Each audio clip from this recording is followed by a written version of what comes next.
All right, so I'm going to teach you how to do data validation through and add checkboxes through data validation. So how we're going to do is that you know that when we click on data over here, we have an option, range of options over here.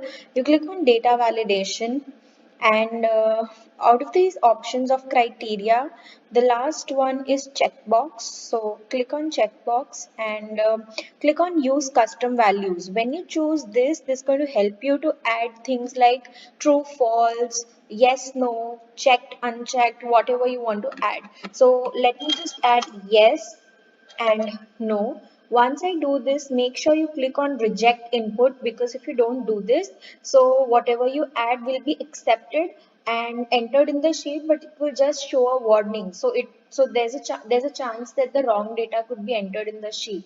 And also click on appearance, which means whatever validation you have added over here, it will show in the sheet checkbox. So I click on the appearance, and whatever validation criteria I've added, custom validation criteria that I've added over here, it gets automatically saved. And then I just save. So if you can see, it's done.